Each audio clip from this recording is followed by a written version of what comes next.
All right. Well, welcome everybody. Tom Miller here, and I'm just really excited for this podcast episode, or wherever you're watching us. Maybe it's on the YouTube channel or our Facebook page, one of our social media pages. We have maybe one of my most favorite human beings on the planet as our guest today.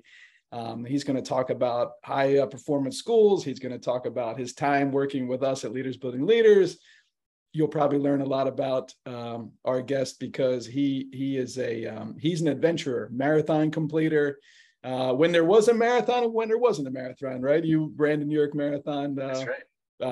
Post hurricane twice, and once you should have, and once you weren't supposed to. So I just love my friend Geoff Gorski here, and the reason why is this is our 200th episode. And celebrating that. But the reason why I asked Geoff is because Geoff is the one who brought this opportunity about a podcast. I didn't know anything about a podcast when Geoff first, joined our team in 2015. And he said, I want to start a podcast. I'm like, I don't even know what that is. But now, Geoff, I have to tell you that over 50 to 60% of my content absorption comes only from podcasts, because of the convenience and the incredible content that is out there. So thanks for that. Thanks for starting this podcast. And if you go back, everybody, to our very first 10 episodes, maybe we'll have to play a little bit of it. Geoff, that's Geoff on the guitar. He created the first. It's not him on the current guitar, but maybe he'll get there one day. The little ZZ Top action there, but yeah. So Geoff is the creator of our Principal's Office podcast. I've known Geoff since 2005, and he's my peer, my colleague. He mentors me in many ways that he probably doesn't know. And he's my friend, most importantly. So Geoff Gorski, middle school principal at Envision Science Academy here in Wake County here in North Carolina. So welcome to the Principal's Office podcast. Thanks, Tom. It's awesome to be on the other side of the computer for this opportunity. And I feel like when I was listening to what you're saying, that this podcast was really born out of a mutual interest that we both have in growth, right? When I discovered podcast, it was I felt like still an emerging form of media that in the last 10 years has turned into a juggernaut of opportunity, to be able to learn while you're driving, or learn while you're cleaning, or learn while you're doing the dishes, or learn even while you're working on other things and just absorbing things through a podcast. That was really the inspiration for me when we started this podcast out. Was, wow, I wonder if I can twist this learning opportunity that I'm having by listening to business leaders and thought leaders and philosophers and athletes, and people talk about their high performance, getting inspired by that. I wonder if we could do that same thing with principals, because this is a hard job. And when we get stuck in our own heads and try and do the job without anybody else's help, things can go south pretty quick. I love that. Yeah. And that's what those first, dozen or so podcasts were. They were straight interviews, just like this one, with high performing school leaders. And they're some of our most popular podcasts, and they're pretty much included in all of our programs because the content is just amazing to learn from, Cheryl Turner and Alex Quigley and Eric Sanchez. I mean, we know who those people are. Not everybody does. So go back, everybody, and listen to those first 10 to 12 podcasts. That's, Geoff, that's all Geoff's work. And, being the precisionist that Geoff is, they're actually done professionally, everybody. He took the time, not like probably what you've been listening to, since Tom's in charge of it. But, Geoff, I texted you last night, 125,000 downloads to this point. And I'll travel, Colorado or, wherever else. And someone said, "Oh, I listened to your podcast." And I'll say, "Really? Wow, that's amazing." And you and I had a situation where one of our schools, at Buffy Fowler at Francine Delaney School for Children, that somebody, I can't remember exactly where they're from, but it was somewhere in like the Midwest, right? Like they packed up a van and drove down to Asheville, North Carolina, all because of the podcast that you had started, right? So I mean, the impact is amazing. Yeah. So thanks for that. And you're such a big part of this, company and my growth. And you're a great dad and a great husband. So you mentor me in many ways.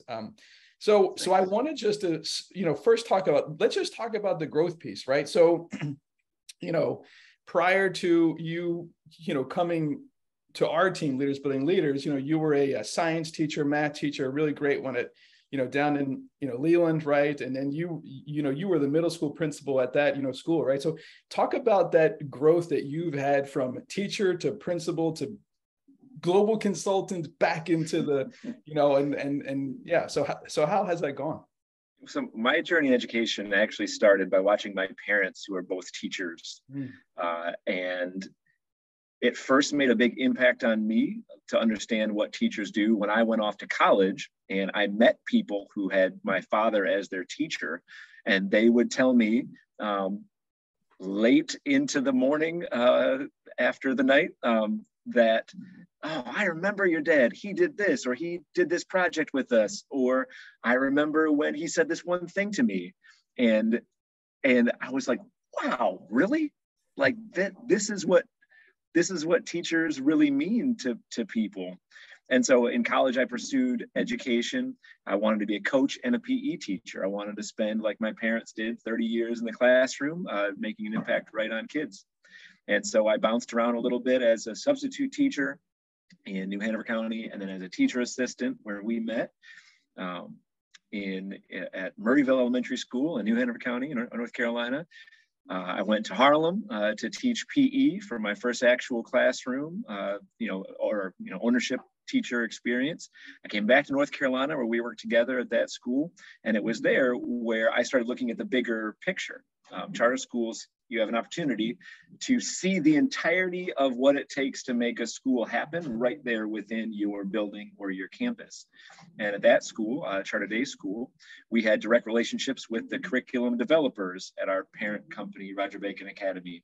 And we had direct interaction with even the founder of the organization, where we got to really get a grasp on, okay, from teacher to building leader to curriculum department of the central office to founder, this is everything. Finances is everything it takes to make a school operation run. And that's where I got the bug to learn more. And thankfully, that was a time when you allowed me to have some time in my day or my weekly schedule to be able to dig in and try some things and fail on some things and then try harder at some things. Under your guidance and the guidance of some of the amazing people we work with there. And when the opportunity was presented to me to take on an official leadership role as a middle school principal there, I said, I like this, and I think I have a drive to learn more. And I did. And so I got to spend 3 years there being a middle school principal, learned a ton, and decided to move my family to the Raleigh area, where my wife was also a school leader. We had some great dinner conversations in our lifetime about the struggles and the successes of being a charter school leader.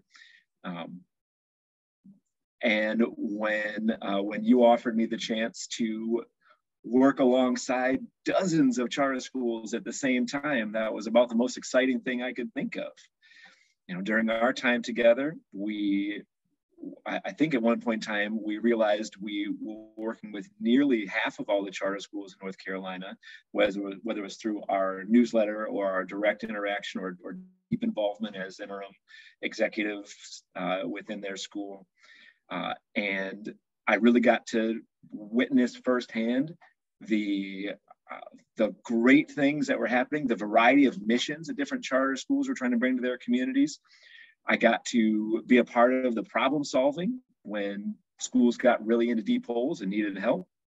And through that process, what I really came to realize about myself is that it's building a specific community around a specific mission that is where my passion is in education. And so I found Envision Science Academy, and the mission matches my personal philosophy on education. And here I've come and embedded myself as a middle school leader, and I'll stay as long as they'll keep me, because I really buy into what we're doing and feel like we're doing something special. And I think that's what I want to do the most in education, is bring something special to a community of people. Man, I mean, we could spend about 9 hours on that first 6 minutes, right? Because you know, this is what like, I had no idea what I was doing when I was the head of that middle school. Let's be very clear. I'm still trying to figure it out. But when we look back at it, right, because you're a big part of the book that we just, you know, the ebook we just released, those 10 indicators of high performing schools. And you talked about, that's indicator 4, right? Employee development and giving them an opportunity, right? It's expanded professional opportunities. And so what Geoff is like alluding to is we had built, I think it was twice a week, you had open planning period, but it was used for administrative duties, right? So you were in charge of the things that, let's be honest, I hated to do, right? It was a lot of, you know, like the scheduling and discipline, and you were really good at, right? So we found someone on a team who liked those things. And so this is just a great lesson for leaders. It's like, there's things you're not good at, and your people are very aware that you're not good at them. So find someone who's good at it, who likes to do it, and give them those opportunities, you know, to grow in that. And just really thinking about your path, right? From overly effective teacher assistant, because you were never a teacher assistant, you were always a teacher, all the way to you know, leading one of the most highest performing schools in all of, you know, North Carolina, and, you know, probably the Southeast region, if you really wanted to do some heavy comparison. So at what point, so how did you, right? Because I believe you have to grow into the position. So you talked about podcasts. We talked about touring some schools. We also talked about, you know, being in roles, right? You know, you were the interim executive director of a charter school that was like 4 hours from your home, right? At one point. So right. What are some of the growth things that you can maybe look back on that you're like, oh, that was big for me to learn that? Well, starting with that time, Tom, that you allowed me to work out, to have a hold of my schedule, I could do administrative things. I think the biggest thing that I learned in that case was that, because I mean, to drill right down, I was building the systems for the whole staff to use to comply or to input or to make sure they are all on board with bigger systems. So when I had to do that, I really had to work my way around to every teacher in the school. I had to have conversations with them about what it is and communicate with clarity about what we were trying to do, the why behind it, and then get them on board for the how, right? Okay, so now we're all aligned for what it, like, why we're doing this. Now I need to build out ways that I can ensure and help you to be sure that you're part of all this and you're on board. And in doing that, that was a really important leadership skill for me. And it's really informed the way that I lead my school now, is to be sure that I know that I am going to take the time to get everybody on board. And it takes a lot of time, and it takes a lot of understanding the people that you're working with to be able to speak to everybody in a way that you end that result, which is everybody on board with the same thing at the same time. And so that's been a cornerstone of the way that I've led ever since then. Yeah. But yeah. I mean, I just love it. You know, you and I are both, you know, big fans of Pat Lencioni. I was just actually listening to one of his most recent podcasts. It's about, you know, sports and business. And they were talking about how, you know, problems need to be solved as closest to the problem as possible, right? You and I both believe in that part. And so, but they were saying it's the people closest to the problem that have to have the conflict and the conversation. And that's where you were successful, where I wasn't, because I wasn't able to do that. But you had different levels of influence and buy-in with your peers and your colleagues to be able to say, hey, look, we all have a common problem. How do you think we should solve it? And you built the framework around that, where at the time my personality style was just do it. And that wasn't working for us, right? It wasn't working at the time. So what a great leadership experience. And the fact that you've, you know, grown on that. Any other thought leaders? I think, Tom, the other thing I would, yeah.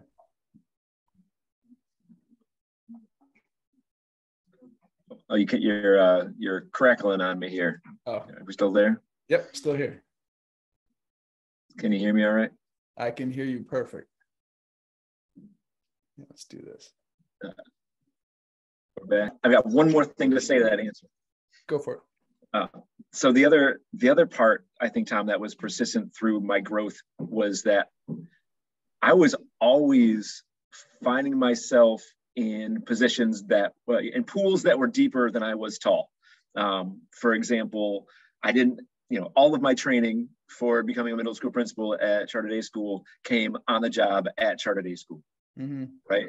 And at that point in time, I didn't have the degree. I have it now, but I didn't have the degree. When we were bouncing around to schools all over the state, we were given challenges that we had the will to solve and had to work it all out, right? When I had the opportunity to become the executive director at a school out in the mountains in an interim role, I had never had that role, but I had the will to figure it out and people to call upon to ask questions when I didn't know how to do things. Even in this role now, again, as my second go as a middle school principal, every day there are things that I don't know how to handle or what to do.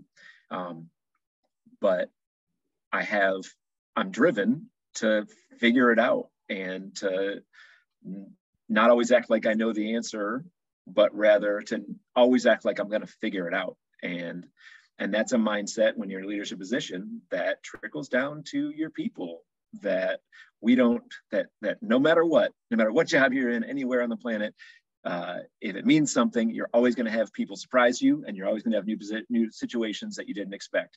And when they come up, you have some choices to make. Is this going to bear me? Am I going to run away from this problem, or am I going to run into that fire and figure it out? And when you're a leader of an organization, you have that mindset of positivity, of relentless positivity when things are really hard, and you can always show your people, "Whew, I didn't know how to deal with this when it happened, but here's what I think I'm going to do. What do you think?" Yeah. Listen, and then be willing to reformulate the way you approach things with the input of your peers. Then you can really genuinely show people that this is a new challenge, and that's okay. And I have confidence, not that I have the right answer, but that we're going to figure it out over time. And I think those are things that really, really during my time at Leaders Building Leaders became concrete in my leadership style. I love it. Love your transparency and just that learning, right? It takes that reflection and that growth mindset. So what you're talking about sounds like, mission and values, right? So, talk about the mission and values at Envision Science Academy, how, you said it ties right into you. So, what is it? How does it tie into you? And how do you all keep it going and make sure everybody understands it? Well, I think that we think about it in two different kind of hemispheres, really. One is with how we teach kids. This is a school that believes that there is a confluence between project-based learning and STEAM education, and that we are going to strive to find what that means. And we've done a pretty good job with it. We've won some awards stuff, and people look at us and say that we're doing it well, but we still feel like we have so much to learn and so much better we can do to really hone in on that mission of education. So all of our training is based upon that, finding that confluence and finding growth for our students. All of our academic training is. So that's one aspect of our mission. The other aspect comes from really the top of our organization, our executive director, and trickles down to everybody, which is that we believe in teacher empowerment. And it's directly related or connected to STEAM and PBL. You have to be able to have a very flexible approach to curriculum and resources and teaching opportunities and chasing some rabbits to make project-based learning and PBL work out well. And that's directly connected to teacher empowerment, because if from the very beginning of our hiring process and from the very beginning of every year, we are communicating that this is a school for some people who really love to own their curriculum and work together with their peers. If we're communicating that, if we're building our annual schedule and our daily schedule and our meeting schedule around those concepts, we've got to give you time to plan, and we've got to give you time with your peers, that we're putting our money where our mouth is to make sure that that's not just talk, that we believe in our teachers, and we believe that by giving them that time and hiring good people, that they will create magic for our kids, right? And sometimes we just want to tell them what to teach. Hey, you're going to do this, but that's not the model here. The model here is, I'm going to ask you questions, but ultimately you're going to have to own what the solution is to make this work out. So that's kind of the two mission focused concepts that we try to align. Yeah, which it sounds like it, very much aligns to your experience when you were building all the frameworks at Charter Day School, right? I mean, collaboration, nothing worthwhile was ever solved alone. But you're right, lots of times, and which is interesting because the school that we were both in charge of was a very behaviorist model. There wasn't a lot of autonomy. And now you're in almost an opposite, situation where Right. It's really focused on collaboration and creation and innovation to get to those results. Yeah, an example of that today, right now, somewhere in this school, there's a teacher who is teaching an engineering elective class, and they came to me a week ago and said, so can I have middle schoolers build a water slide? And I'm like, oh, what now? Where? And she's like, well, I'm thinking kind of like a slip and slide, but I want them to think big before they build them small. And I thought, what better way than to get out a hose and a tarp and put it on a hill and get them to do some testing with their own bodies to figure out how they're going to build this model. And so my eyebrow looked like this, and I'm thinking about, how in the middle of the day we're going to work out to get kids changed and then wet and then change back and then dry. And she has 5 different classes, about 53 minutes. Can we really do this?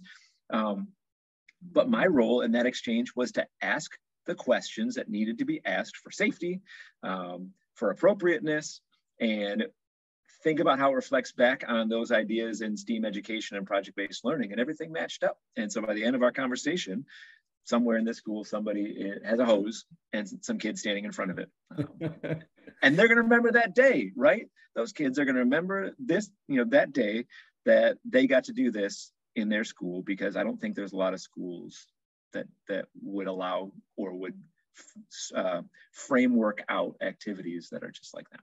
It kind of reminds me, I still remember when you used to take our kids, through the woods, right? And all sorts of craziness sometimes would happen. It'd be like, all right, well, this is how we learn, right? So, yeah, and I just love that openness, right? And that, and that's what schools were birthed upon, especially charter schools, especially, is to give some autonomy and some flexibility around that. And yes, the administrator in me is risks, right? What are the risks here, right? Immediately, but you don't want to diminish the creativity of your people. And what a great, so what's part of your hiring process to go find individuals that are open to that, but also have the responsibility to build that plan around it, right?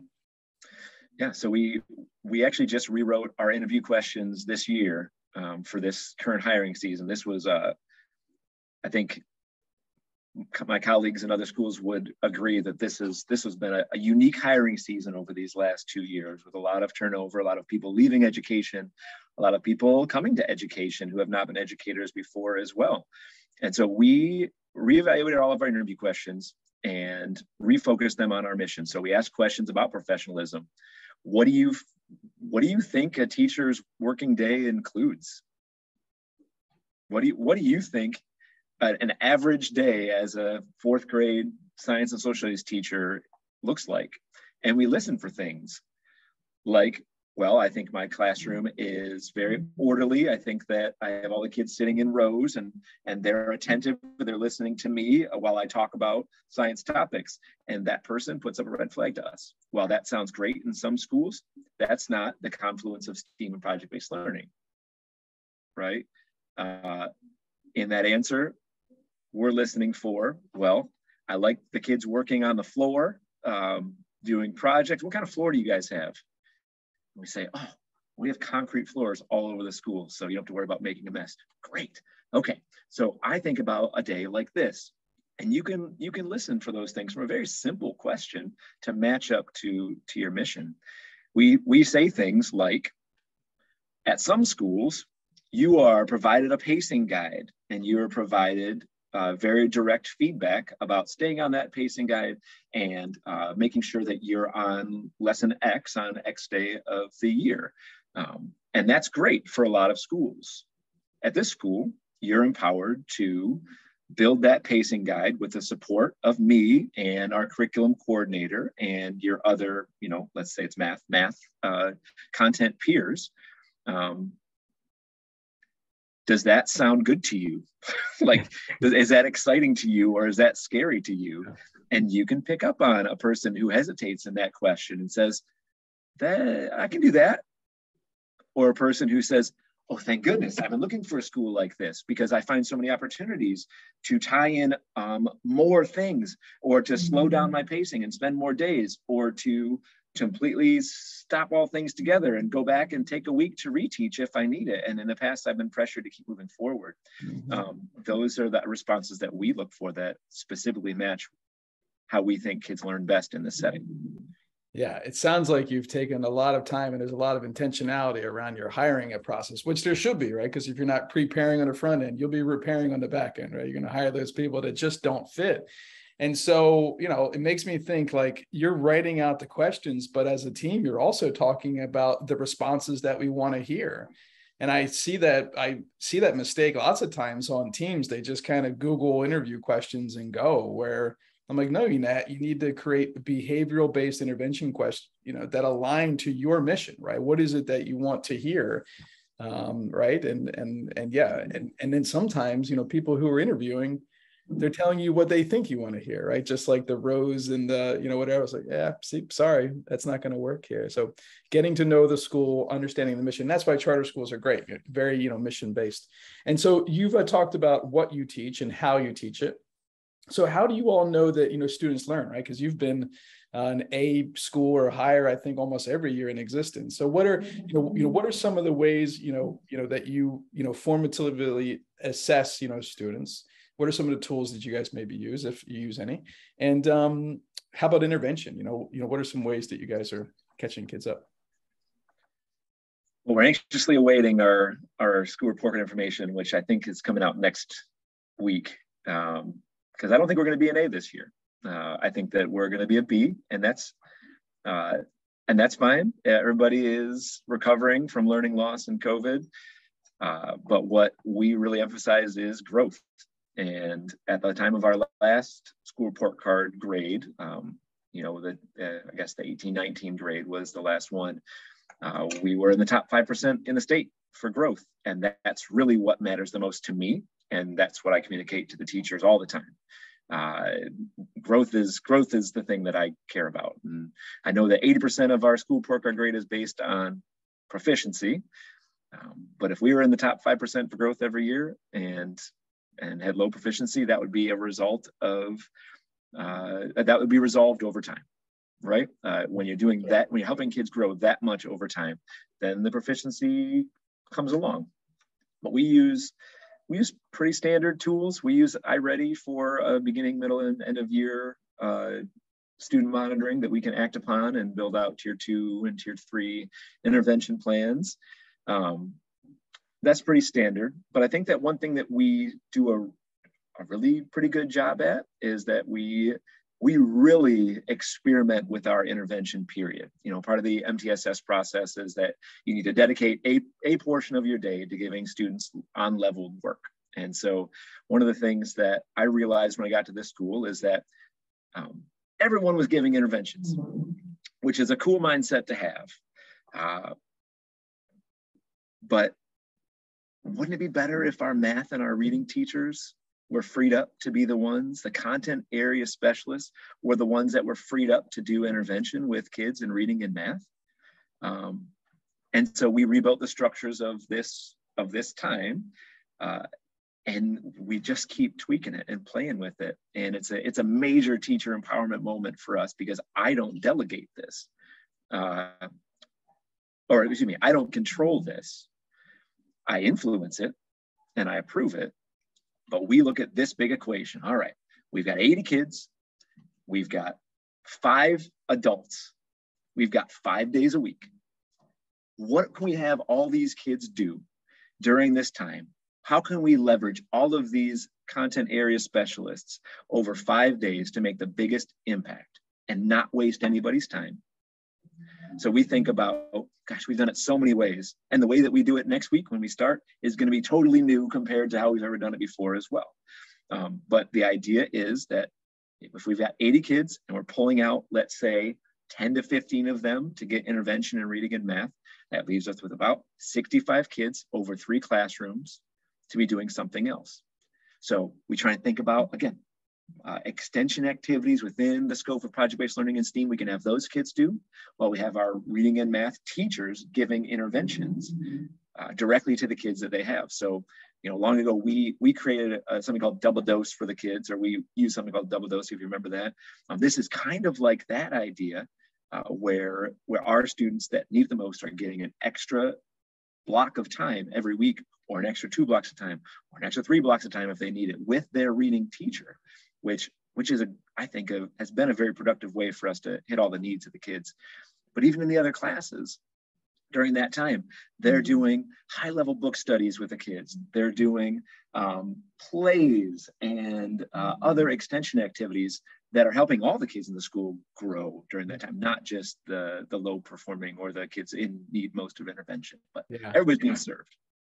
Strength-based education. That's exactly, that's what it makes me think about, back in 2010 or 11, when we created those electives, right? I said, everybody just pick what you love. And we had book studies, we had CrossFit, right? We had all the teachers brought their talents into that other elective, right? Which is, kind of similar. But then also we had our teachers teaching their strengths. Yeah. I've run into a few schools lately where the teachers are strengths teachers are creating the lessons for someone else to do. I go, it's so hard to communicate someone else's plan, right? It's really challenging. And I know that it's hard because you need a human to be able to do it. But I love the innovation, but, again, hey, you guys solve it, right? You guys, come up with the plan, and you're getting really good results so far. Yeah. Yeah. And back to your point about growth. Yeah. There is no cap on someone's capacity to learn, right? We learn until we die, right? If you do it the right way. So yeah, this, we've all been through the same, situation, but it's about continuing that learning process, right? I know one of your favorite books was the 15 Laws of Growth. And you wrote this amazing blog. I'm going to share it here in the notes about the law of environment, if you ever remember that one. And you kind of talked about how you were like your first job as a cook, right? You're like a short order cook, and about like the bigger, like your opportunity here is the more growth you can have. So how have you all created that culture and that environment for growth there, where the teachers feel good about that and the students enjoy that? Because that's a culture eats, vision for breakfast, right? You guys, we learned that a lot. And so what is the culture like there? Like, how do you all talk about culture and, and establish it there at Envision Science Academy? I think the first thing that comes to mind, Tom, is that we like to hire from within for our leadership positions, right? So right now, the new assistant dean was a kindergarten teacher here last year. The curriculum coordinator was a math teacher the year before.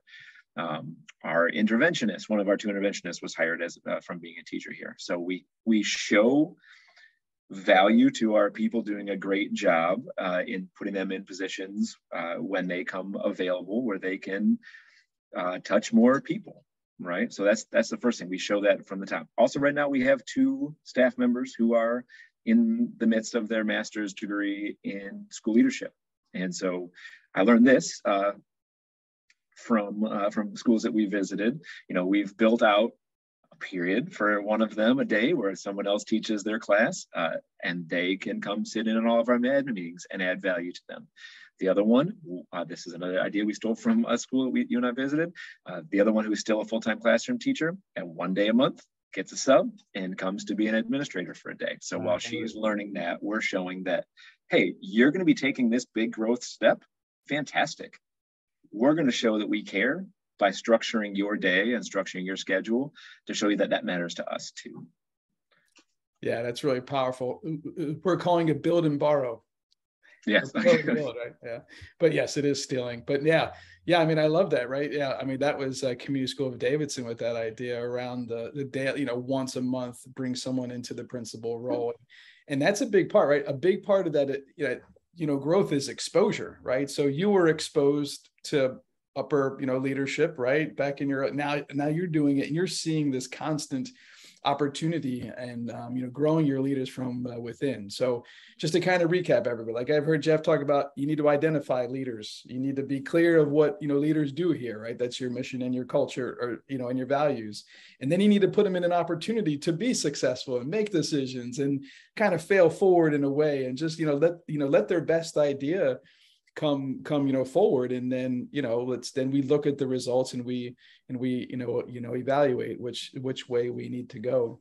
Talk about your students, right? So as a middle school principal, K-8 school, everybody, if you didn't hear from the beginning, but a K-8 school, how many students are at total at Envision? About 730. Okay. And what's your wait list? 1,000 maybe at this point in time. That's great. Yeah. So you got a good, solid base, credibility in the community.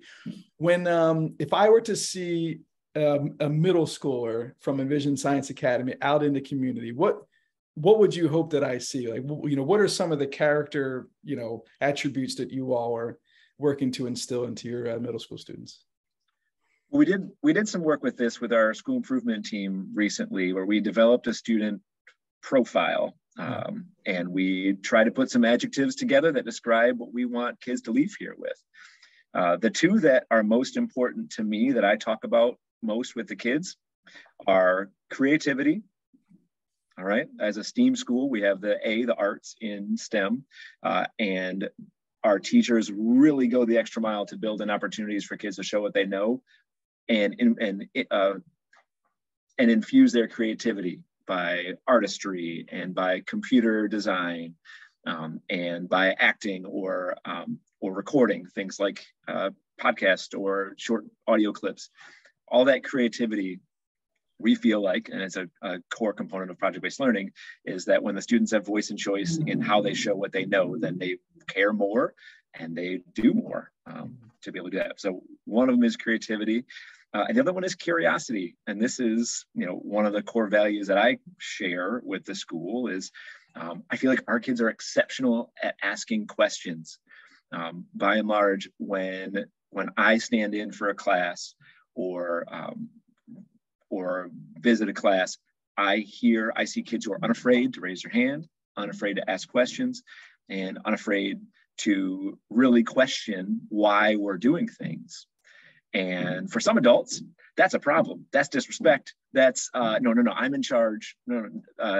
For me, that lights me up when a student wants to challenge the why we're doing things a certain way, because then I have an opportunity to explain it to them. I have an opportunity to give them examples. I have an opportunity to make it to tell stories from the past of the school about why this matters to us and why we're doing it that way. So creativity and curiosity, those are probably the ones I play on the most. Man, I love that. And, you and I have a common mentor where he has shared with us about, sometimes in education, we kill curiosity, right? Or even in, parenting, right? Because we tell our kids, stop asking so many questions. And then by the time people, are like adults, they stop asking questions. And I got a 9-year-old, and you got, how old's your youngest? How old's first now? He's 6. He's 5. He's here in kindergarten. Is it? Yeah. I mean, I bet you he loves to ask questions. And my son, and I always tell us, I was like, don't ever stop asking questions. It's no for now, right? But that's it. Don't stop, because I didn't want to curb him, right? But you're exactly right. And you and I were both trained DISC, profile leaders and consultants, and that S style and that C style, right? The steady and the cautious style, they're all about how and why, and they make up 84% of our population. So when we're stopping people from asking questions, we're actually taking 84% of our population's best attribute out of the game. And we have, as leaders, we've got to be okay with people asking questions, because that's what's going to get to the better results, right? For sure. Yeah, I love it. Well, 2 more things, because I know you have a walkthrough coming up soon. But Okay, so let's talk about employee development, right? So we talked about your, growth. So what are some ways, like, how do you, you talked about your teachers, needing the like ability to sit at a table and come to a good conversation and a result. And so what's the professional development for them, and how do you all continue to grow that? And then when you're doing walkthroughs, tell us about your walkthrough process, I guess. Yeah. Okay, so the first thing I think about is the PD that we really focus on. There are a couple of opportunities that are, the names are slipping my mind right now, but there are things that are in North Carolina that are technology-based or STEM-based teacher development conferences. And so we have annual groups of people who go to those conferences because they're able to bring back tools to get people excited about using with their kids. For me, this past year, I took a group to the middle school, North Carolina middle school teachers, our North Carolina middle level educators NCMLE conference, which again targeted specifically my people, right? My teachers and the strategies for the kids that I spend most of my time with. And so I find those opportunities that are very narrowly targeted to be the most beneficial, because you gain a lot about a little, and then you can come back and make specific changes about it. So for my walkthroughs, I'm always experimenting with my walkthrough protocols, and I don't know that there's a best way to do it, but there is a way to stop doing it. And let the other things get into your schedule and push your time in classrooms out of the way. And that's really what the battle is keeping your schedule to be able to get into the classrooms. And so I've started this year, again, I was trying something new, a model where I am meeting weekly with new teachers to the school. All right. So this is because we don't have a set or standard curriculum, and there's a lot of teacher influence on what they teach. It's especially hard to start in this school. And after a year, teachers love that idea and love it because they now have a set of resources or bank that they can draw upon. But the first year is hard. So I've specifically this year targeted my new teachers to the school. So I have a 30-minute meeting on the schedule every week for them, for me to come in. And as I breeze through during the week and see them, to make some notes for myself and know that we're going to have a time to sit down and talk about it, where they can come in and they can have some questions that they want to ask me what I thought about something, and I can have someone to bring their attention. And that can be our kind of rhythm of development, is every week. And that's not really a thing that's been done here at this school before. But one of my learning points in my time here is that my breeze throughs in the morning before school to check on everybody, or in the afternoon before people leave, or during planning periods to say, hey, here I am, I'm visible, I'm present, what do you need? Nothing, great, and keep moving.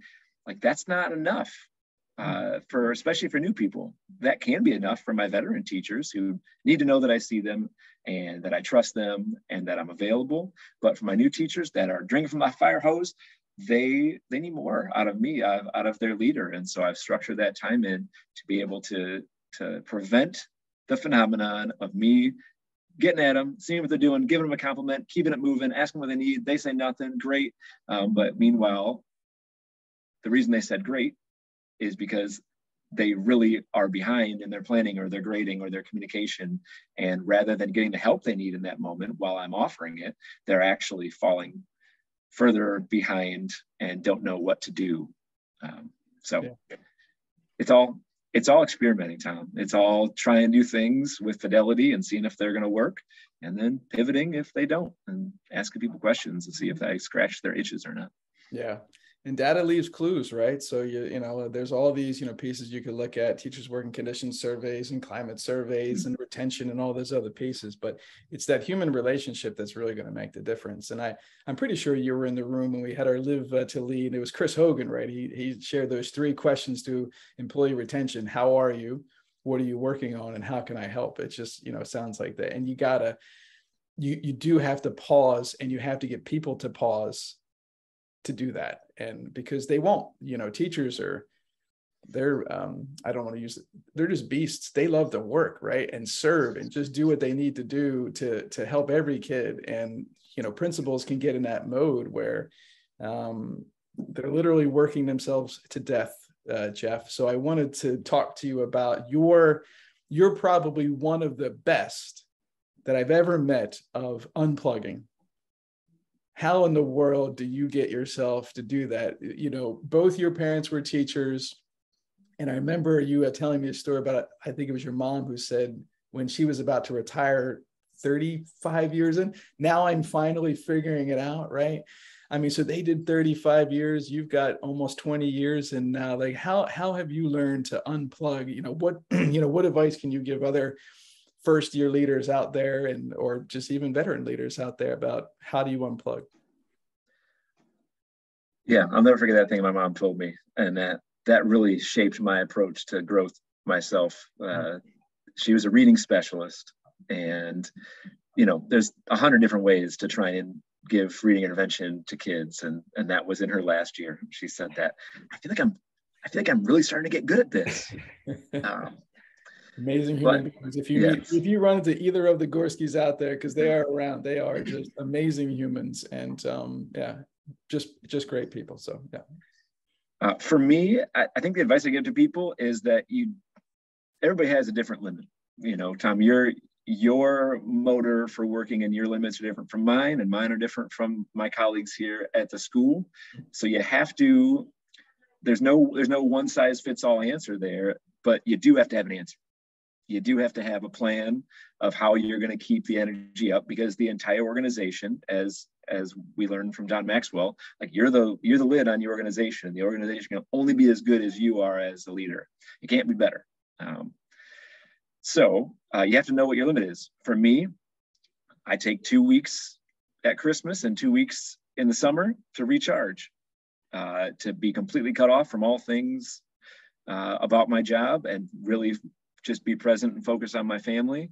And when I do that time, there's very little that I am willing to field as far as work stuff. And I have to plan for that, and I have to structure that, and I have to communicate that to myself as much as to my team that that's going to be the case. And then between those times, I don't know that I have the best plan in action, but I do have some steam release valves in my life, and they are exercise and nature. And I know that if I don't say it, then thankfully my wife will say it. You need to go run.